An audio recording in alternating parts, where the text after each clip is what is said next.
Memo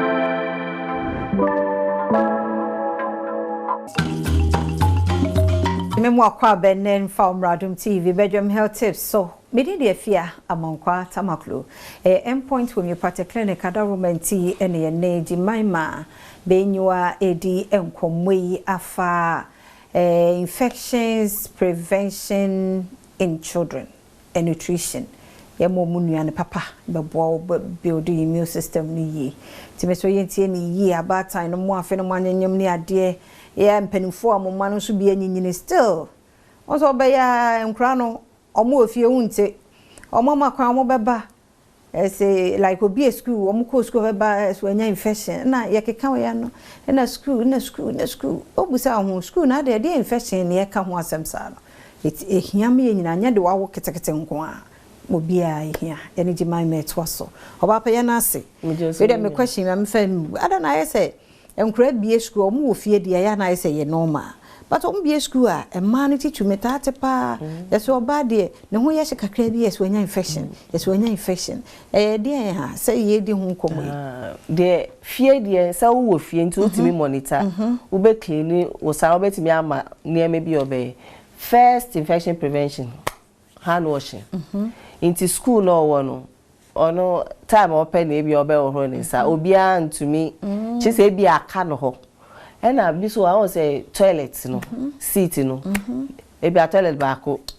obi especially mba no aha into no umo say seat emu no nye eso no nye ono so atena so e nka ne say e bi a me hange me ho ana say me paper aha into no sa no omo kwa yenya sanitizing tissue the more aha biso aye was some paper e bi no so metimi dey ato so a ebe boa even be was inside no nye but utimi ye bi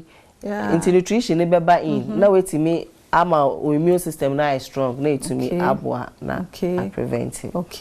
ene dey bi mo so na itimi cause some infection e fungi ya wo ken kra na so famu dey ebi a yen say what it ya into no on the day bia why busy odi agro into one almost personal hygiene free netikosi ne na ase obi oba tembi wa ne battery mu kra an shede nhia no into no ni nyina wa sweat we di agro emu nya we twitwi oya ya odi ahye nenum odi infection ko na biso a omu ntwitwi omo se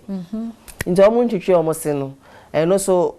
mwa no omo de we ntwitwa kra wa boa no nti ono so be multiply nti bo se de bia na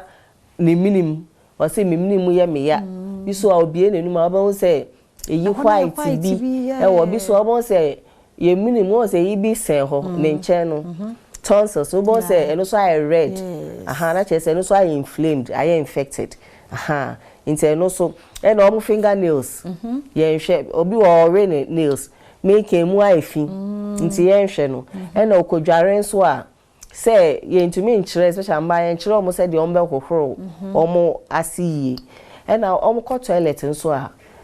babies ni obia bi wo ho a e say o paper from front to back men paper from back to front aha because so yes na just say o transmit it body in such a way say baby